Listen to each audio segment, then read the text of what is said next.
Last video में हमने packing percentage of simple cubic unit cells के बारे में पढ़ा था। आज का हमारा टॉपिक है packing percentage of face centre cubic unit cell.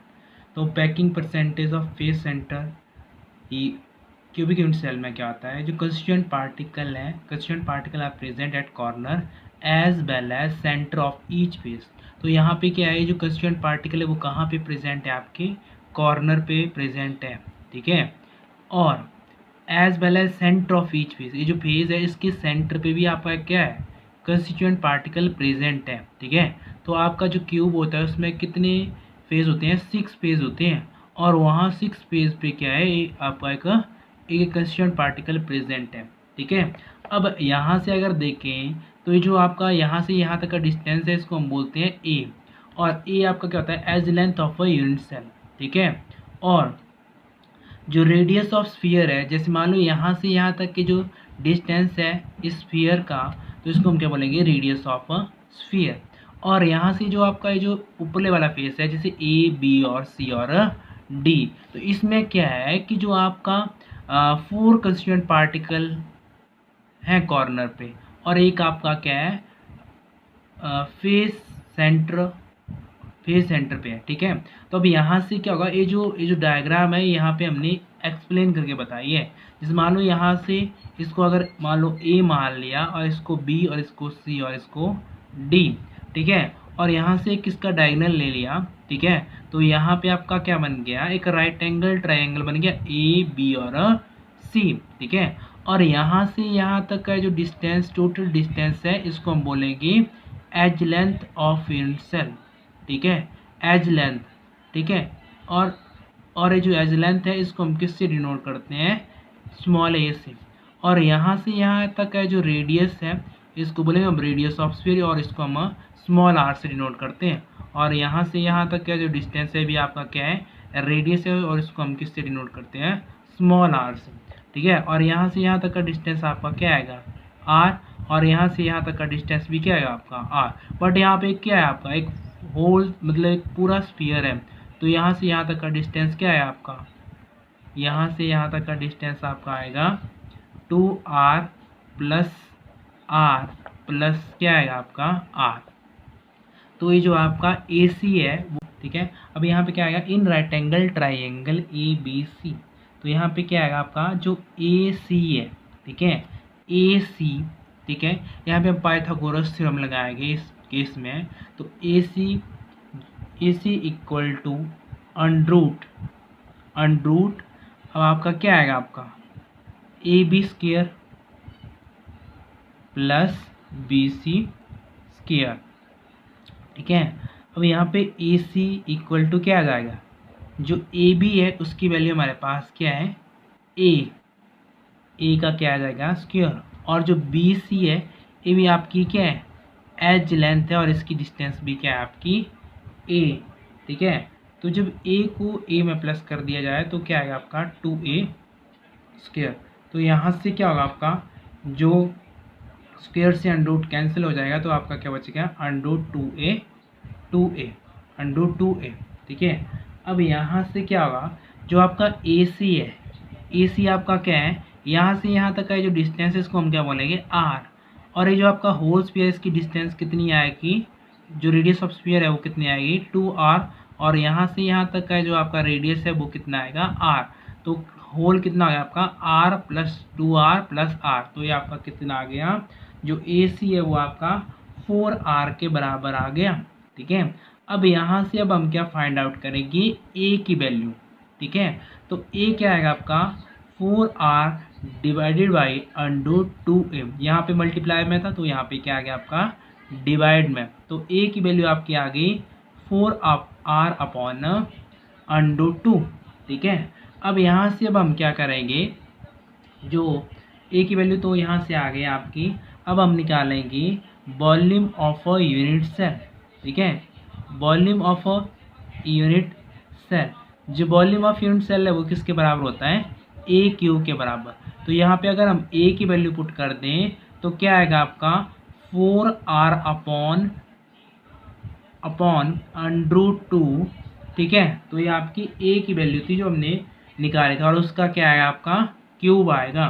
तो यहाँ पे 4 का क्यूब आपका हो गया 64 और r का क्यूब और डिवाइड बाई √2 और √2 और √2 इसका क्यूब था। ठीक है, तो इसको हम कैसे लिख सकते हैं 64r³ और आपको पता है √a और √a किसके बराबर होता है a के बराबर। इसी तरह से √2 और √2 आपका 2 के बराबर और आपका 2 √2।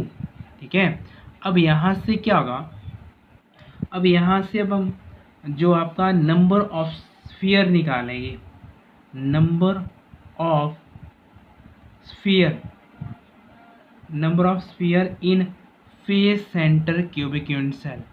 ठीक है, तो आपको पता है जो आपका face centre cubic unit cell है उसमें जो कंस्टिट्यूएंट पार्टिकल है कॉर्नर पे तो प्रेजेंट होंगे।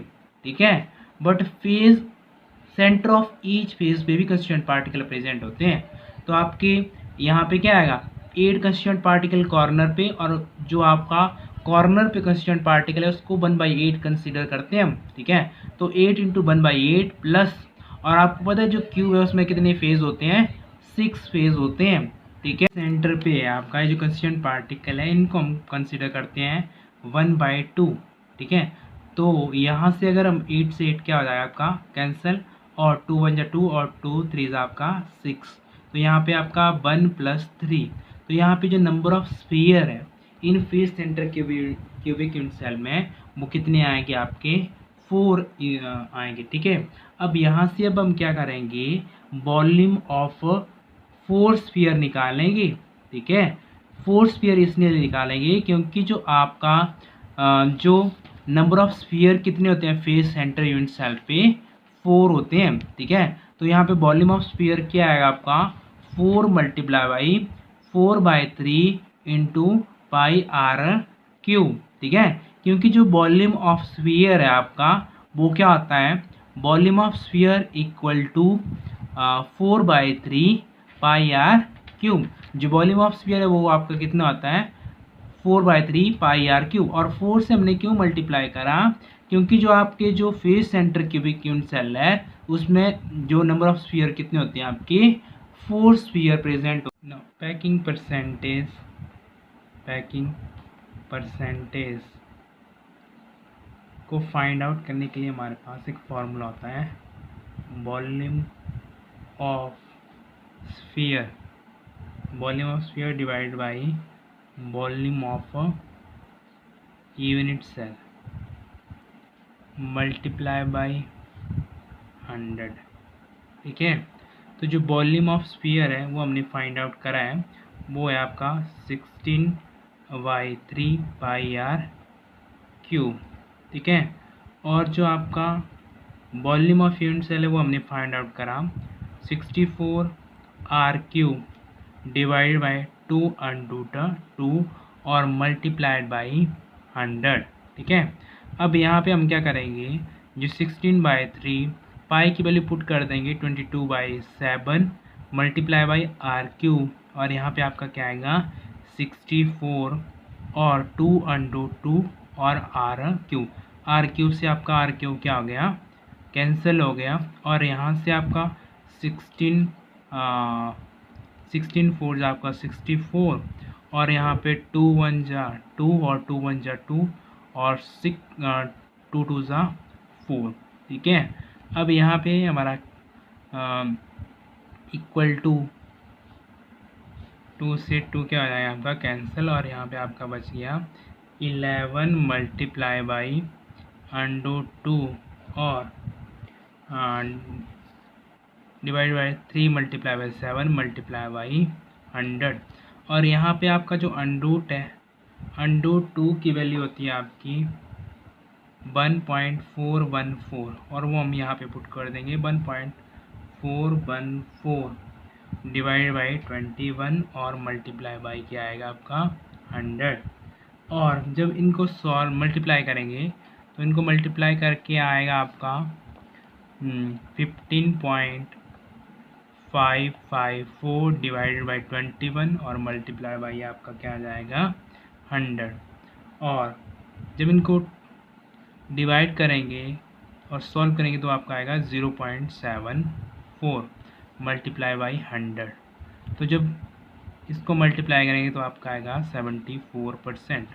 तो जो आपका जो पैकिंग परसेंटेज है, packing percentage of face centre cubic unit cell में, face centre cubic unit cell में